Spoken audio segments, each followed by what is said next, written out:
Hello and welcome, dear students. Today we are going to discuss new chapter of civics class 9th. What is democracy? Why democracy? In previous syllabus it was second chapter, but in new syllabus this is first chapter.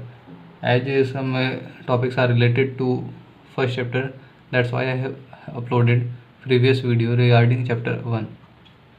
So in this chapter we have to read these topics: what is democracy, features of democracy, major decisions by elected leaders, free and fair electoral competition, one person, one vote, one value, what is the importance of these terms, rule of law and respect for rights, why democracy, arguments against democracy, arguments for democracy, or in other words we can say arguments in the favor of democracy.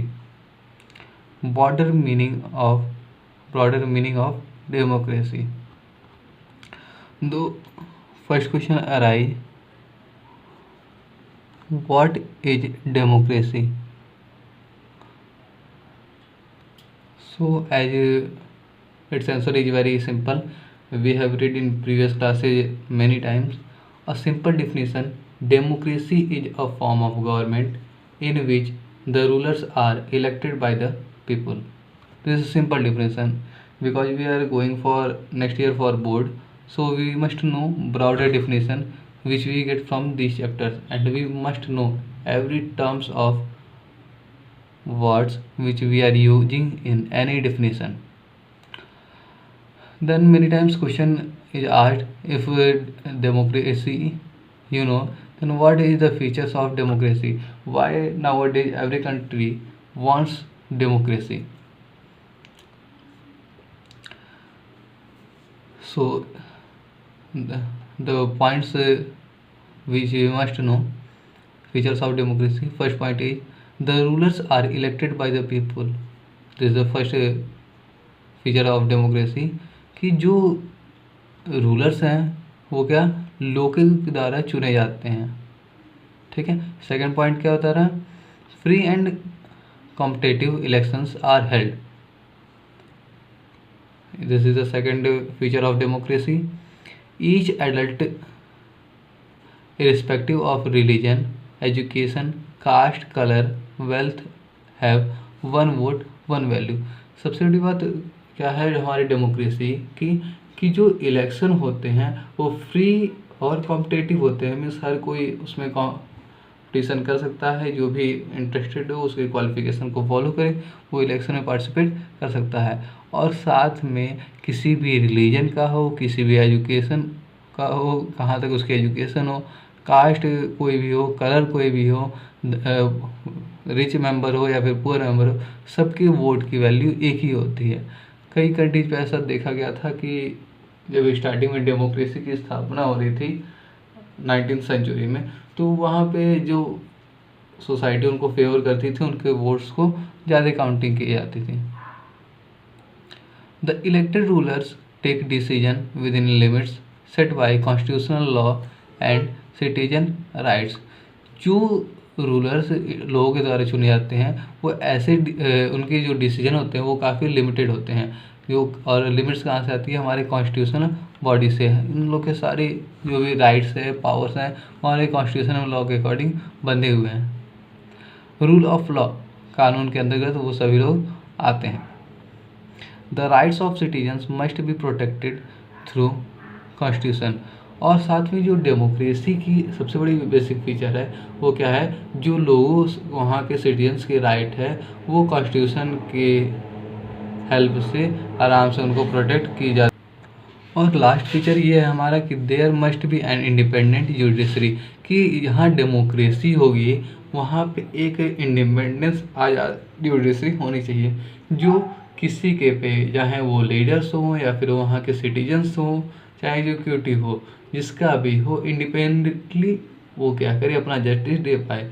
अगर वो independent नहीं रहेगा तो जाहिर सी बात है वहाँ के रूलर्स का जो पावरफुल मेंबर्स होंगे उनका इफेक्ट पड़ेगा और कोई भी अपना परफेक्ट डिसीजन नहीं दे पाएगा. परफेक्ट का मतलब इंडिपेंडेंटली. जो होना चाहिए। ठीक है, चलिए देखते हैं major decision by elected leaders. क्या क्या डिसीजन जो चुने हुए लीडर्स होते हैं लोगों के द्वारा, वो कौन कौन से बड़े डिसीजन लेते हैं। क्या बता रहा है, in Pakistan general Parvez Musharraf led a military coup in October 1999 and overthrew democratically elected government and became president of the country. Parvez Musharraf जो कि आर्मी जनरल थे, उन्होंने क्या किया, अक्टूबर 99 में अपनी आर्मी को लेके वहाँ के इलेक्टेड गवर्नमेंट को हटाया और खुद उस कंट्री के प्रेसिडेंट बन गए। In 2002, he held a referendum in the country which was based on malpractice and fraud, guaranteed him a 5-year extension। और सन 2002 में क्या क्या उन्होंने एक रेफरेंडम किया जिसकी वजह से जो उनका टाइम पीरियड था वो 5 ईयर के लिए एक्सटेंड कर गया। ठीक है, लेकिन जो रेफरेंडम हुआ, जन मत संग्रह जो हुआ, रेफरेंडम क्या है, सभी लोगों का वोटिंग बोल सकते हैं, इलेक्शन के रूप में लिया जा सकता है सभी लोगों का वोट। ठीक है, तो वो टोटली क्या था, मेल प्रैक्टिस और फ्रॉड पे डिपेंडेंट था। इलेक्शन हुआ, रेफरेंडम हुआ, लेकिन वो फ्रॉड के बेसिस पे था, और जिसकी वजह से 5 ईयर एक्सटेंशन जब फ्रॉड कर लिया तो जाहिर सी बात है गवर्नमेंट उन्हीं की बन ली थी, और गवर्नमेंट उनकी बनी 5 ईयर का और उनको चांस मिल गया। After passing law, legal framework order which gave the president power to dismiss the national and provincial assembly, elections were held to the national and provincial assemblies। इसके बाद क्या क्या उन्होंने एक ऐसा जो लॉ पास किया लीगल फ्रेमवर्क ऑर्डर के नाम से, जिसने क्या किया, जो प्रेसिडेंट के पावर की राज करनी थी नेशनल असेंबली और प्रोविंशियल असेंबली की, उसको उन्होंने पूरी तरह से हटा दिया, उसमें उसके अपना काबू कर लिया।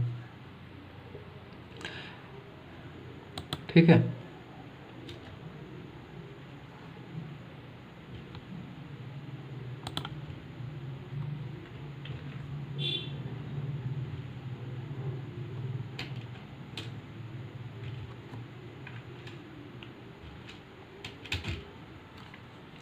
in this case Pakistan has had elections, elected representatives have some powers, but the final power rests with the military officers and General Musharraf himself, so this should not be called a democracy।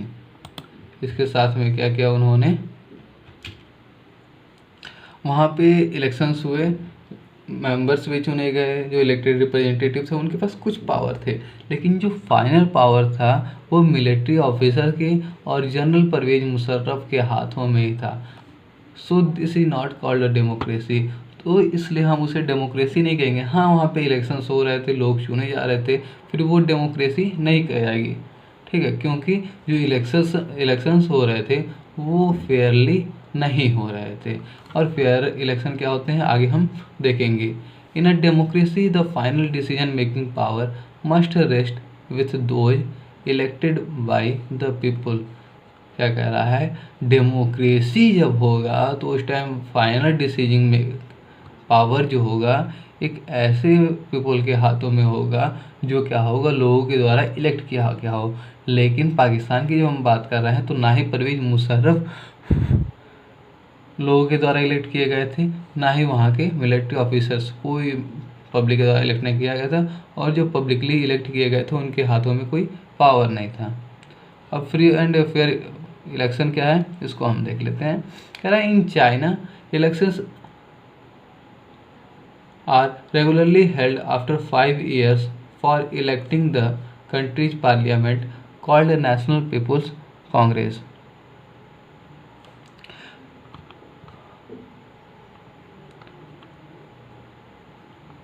ठीक है, क्या बता रहा है, China में हर 5 years के बाद वहाँ पे कि वहाँ चाइना में इलेक्शंस होते हैं, और जो वहाँ की पार्लियामेंट है उसे हम नेशनल पीपुल्स कांग्रेस के नेम से जानते हैं। आपकी बुक में कुछ अलग नेम दिया होगा। Before constituting elections a candidate needs the approval of the Chinese communist party.